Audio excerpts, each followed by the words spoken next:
Jr. now at the center of the Russia probe. The meeting with the Russians raising a host of legal questions. Our panel of attorneys here to sort them out. Then Wells Fargo was caught red-handed defrauding thousands of customers, not only willingly but seemingly consciously and with a plan. So the question is, why at the end of the day did it only get a slap on the wrist? Also, David Wildstein admitted to masterminding the Bridgegate lane closure scheme on the GW Bridge. So today he learns his punishment. I'll give you a hint. No prison time for Mr. Wildstein. I'll ask why. Good evening, everybody, and welcome to RFL. A lot to cover in the next 60 minutes. I'm Richard French, and thank you so much for joining us this Wednesday night. Well, Donald Trump Jr., he gave his first interview since he released emails about his meeting with a Russian lawyer. And he did it with a friendly host, a friendly network. Yes, we have sound effects tonight. Here he is with Sean Hannity, where else but Fox last night. It was literally just a wasted 20 minutes. In retrospect, I probably would have done things a little differently. Dear old dad took to Twitter to praise his son, although seemingly within limits. And he also went after the investigators at the same time. Quote, "My son Donald did a good job last night on the tough questioning with Sean Hannity. He was open, transparent, and innocent. This, the greatest witch hunt in political history, sad." But Christopher Wray, who President Trump chose for to take over the FBI as its new director, he doesn't agree with the person who nominated him about what's going on, particularly the witch hunt part. Here's what he had to say today as he told senators during his confirmation hearing the following. I'm asking you, as the future FBI director, do you consider this endeavor a witch hunt? I do not consider Director Mueller to be on a witch hunt. Okay, so to rehash a bit, I'm going to read you parts of the emails between Don Jr. and a guy named Rob Goldstone. By the way, Donald Trump Sr. is no stranger to Goldstone. This video surfacing now from 2013, obtained by CNN, showing Trump at a dinner with the aforementioned Goldstone and one of his clients who became a Trump business partner in Las Vegas. Goldstone also helped set up the meeting between Trump Jr. and the Russian attorney. He also runs a marketing company and was a British tabloid reporter. It's somehow each level's more skeevier than the next. But anyway, we go on. It's Russia. Yes, and it's also Trump. It's inherent. Goldstone also helped get Trump's Miss Universe pageant into Moscow. Here are some of the emails. We start with Goldstone directly to Trump Jr. on June 3rd of last year, where he talks about setting up a meeting with a Russian government attorney. And again, I'm reading verbatim. The Crown Prosecutor of Russia offered to provide the Trump campaign with some official documents and information that would incriminate Hillary and her dealings with Russia and would be very useful to your father. Here's part of Don Jr.'s response. "Thanks, Rob. I appreciate it. If it's what you say, I love it." A few days later, Goldstone sent this to Don Jr., mentioning another associate who's involved. Quote, "Emin asked that I schedule a meeting with you and the Russian government attorney who is flying over from Moscow for this Thursday." Now, since the story broke in the Times, Trump Jr. has changed his story at least twice, if not three times, and he's finally released the emails when it was discovered by him that they were coming out in the Times anyway. Yesterday, right before the Times went to press with it, Trump Jr. and company, I guess, did the dump. Now, his father says that's what's called transparency, but many lawyers on both sides of the aisle, I should tell you, are more than a little upset about it. Here are a couple, and bear in mind the first one is a high-ranking Republican. On its face, this is very problematic. This is obviously very significant, deeply disturbing new public information about direct contacts between the Russian government and its intermediaries and the very center of the Trump family, campaign, and organization. And on the subject of Don Jr.'s credibility here, I want you to take a listen to what he had to say when he went on CNN with Jake Tapper 2 weeks after that meeting with a Russian attorney, answering a question about possible Trump campaign collusion with the Russians. This is Don Jr., again, 2 weeks after that meeting, of which I shared the email correspondence with his Russian friends. I mean, I can't think of bigger lies, but that exactly goes to show you what the DNC and what the Clinton camp will do. They will lie and do anything to win. You hear it with the DNC, where they're leaking emails about Bernie Sanders and his Jewish heritage to be able to try to destroy him in the South. It's a rigged system. It's disgusting, and the people should be fed up, because when I heard it, I certainly was. Again, heard it, meaning any involvement with Trump and the Russians involved with the campaign, and he was disgusted by that allegation. Trump Jr. was told he was meeting with a Russian government attorney who had dirt on Hillary Clinton, of course, now saying all false pretenses and it was a waste of time. First of all, the question is right now, with zero credibility, why believe him? The meeting was only 20 minutes and nothing came out of it, when the story keeps on changing about other details. Also brings us to our first legal question. How important is intent here? If Don Jr. thought it was a meeting with a Russian official who was promising dirt, even if it never turned out to be, is that enough for it to be not only wrong, but criminal? Well, that's our first question for our legal panel. Let's introduce them. Familiar faces: Doug Von Oist, founding partner of Carson Von Oist, focusing on corporate misconduct, selected by the Legal 500 as one of the most influential trial attorneys in the country. Mayo Bartlett, an attorney at the law offices of Mayo Bartlett PLC and a former chief of the Bias Crimes Unit at the Westchester County DA's office. And Mark Furnish, adjunct professor at the Elizabeth Haub School of Law at Pace University. He's argued with everyone, but also all the way up to the U.S. Supreme Court. Don't you think the circus music, though, was a little bit fitting? I do. I mean, it was a good soundtrack, wasn't it? It'd be nicer if we had planned it, but yes. Okay. It was spontaneous. It's live TV. Now, in terms of collusion, and well, there's a host of potential criminal charges I've heard mentioned here. This is different, so we're clear. If somebody, and it happens in races for city council, let alone for U.S. Senate or presidency and everything between, somebody's going to say, hey, I got some dirt on your opponent. I got him or her screwing around outside their marriage with somebody else. That might be sleazy, but it's not criminal. The question is, there are laws preventing foreign nationals from interfering with our election. They clearly identified it wasn't just a guy with a Russian name. It was a representative from the Russian government. Don Jr. goes with the campaign manager at the time, Paul Manafort, and also Jared Kushner, not only brother-in-law, but hugely significant role within the campaign. They obviously thought this was important. They scheduled all three to go under the pretense that a Russian operative, representative of the government, had dirt on Hillary Clinton in obviously what was supposed to be a free and a fair election. Even if it turns out that nothing came out of the meeting, is that enough to have exposure for Don Jr.? Well, I have a question about that, because I remember at about that time, the Democrats were also, they hired a British person named Steele, who was going out and he was going around Russia trying to find information about Trump. The dossier. The dossier. Infamous dossier. And I just don't remember that conversation coming up about that. Well, you can hire a private investigator, but when a foreign national government... No, the statute applies to foreign nationals as well as foreign governments. So, and there's also a debate as to whether the Democrats had hired him to do right, this. I understand, okay. but they're not going to be... Let's not state that as fact. Right. Well, that's what it's been reported. Maybe they did it through a PAC as an intermediary. I think Doug's point is well taken. That's the political aspect of it.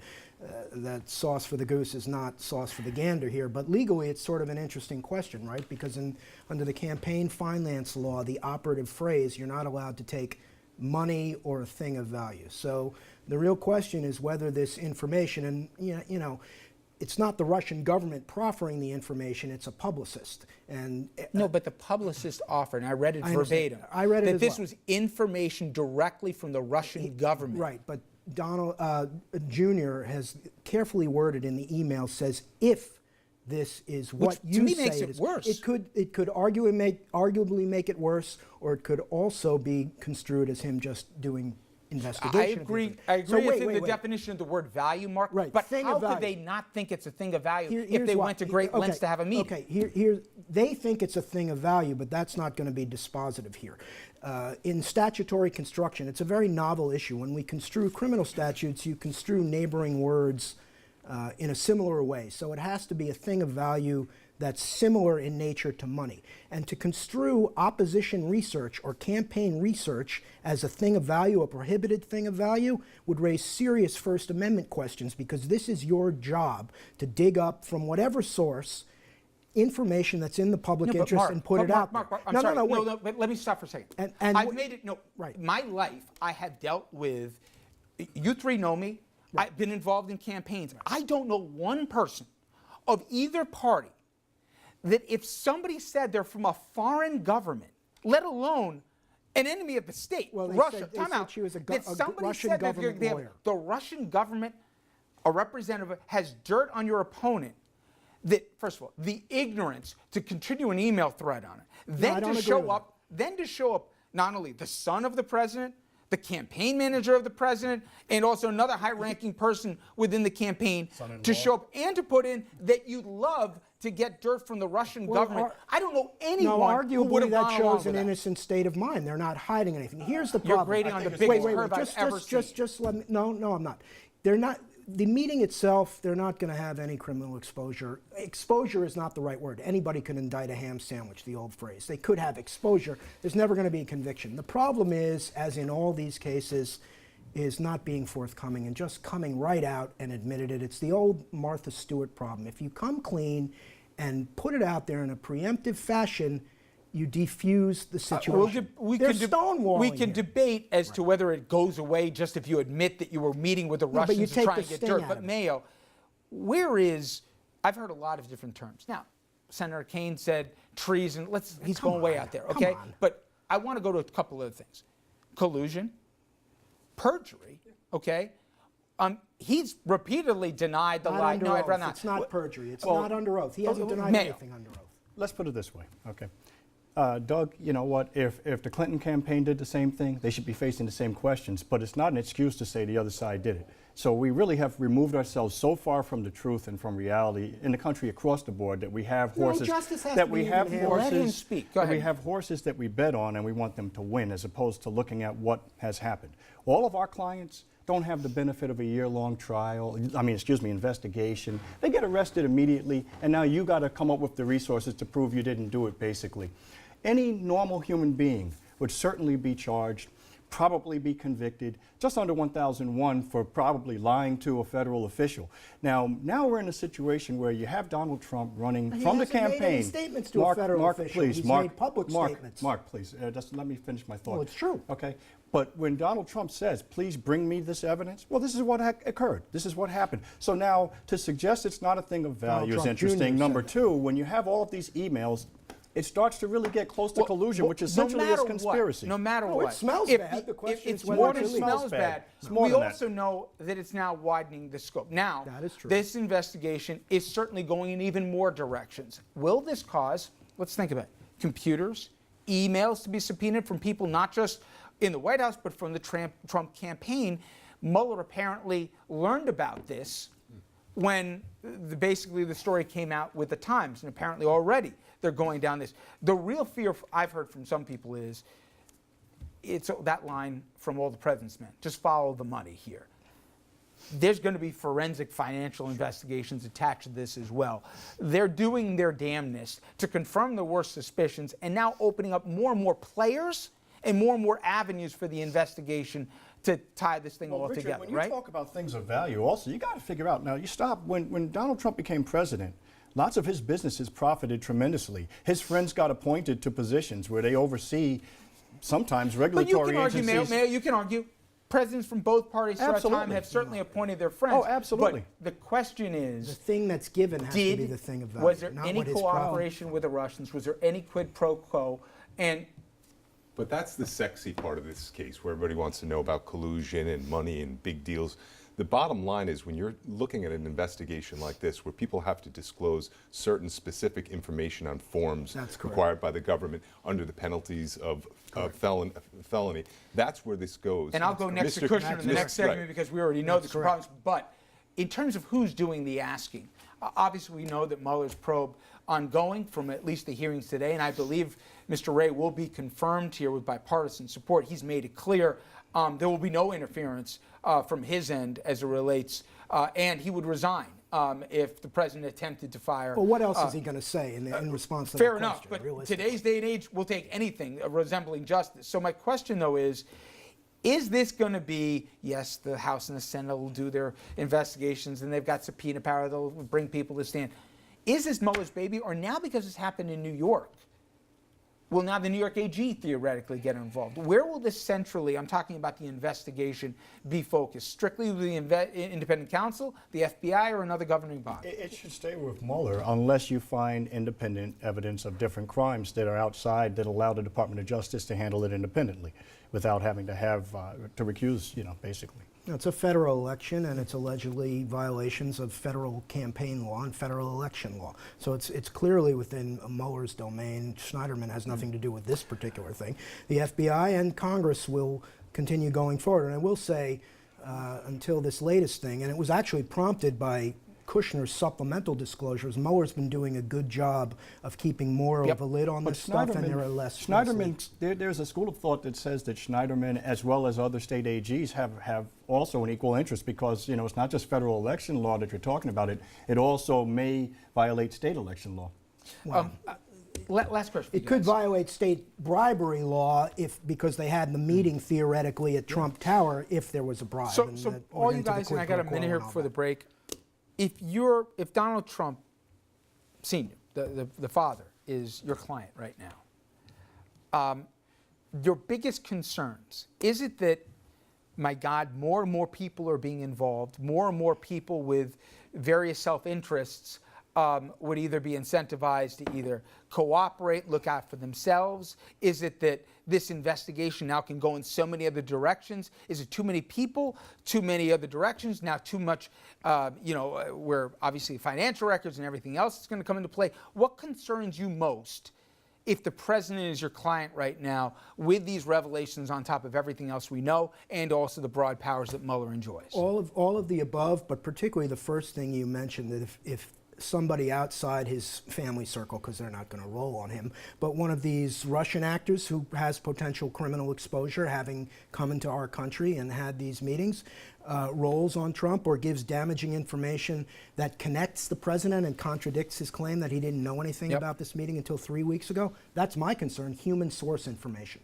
Well, I would tend to think that if I'm Donald Trump, number one, at some point I have to be concerned about my family members, my son-in-law, my son, all of my close friends. And there are a lot of things, as we're looking at with Mr. Wildstein, lots of things can be taken care of by deals. So there may be ultimately an incentive for him to step away from his office. His lawyer must be worried about controlling his client. Donald Trump tries to fix things in real time. Well, which lawyer? He has a team of This is something that can't be fixed in real time. And one other thing, the leaks that came about this, they came from inside the inner circle. The different fiefdoms and the different power lobbyings that are going on, there's 3 to 4 different people and different groups within the White House that are fighting right now. This is not coming from Mueller's investigation or everything else by most accounts. This is coming from somebody inside who gave information to the Times about members of Trump's own family. Well, so think about that as we go to break here. By Kushner's Coming up disclosures? Next, the whole thing is opening up a lot of legal questions about not just President Trump's son, but also his son-in-law, as Mark just mentioned here, and top advisor Jared Kushner. He was also at the meeting we discussed. And what about the president himself? What does this mean for him? We'll continue that conversation after this.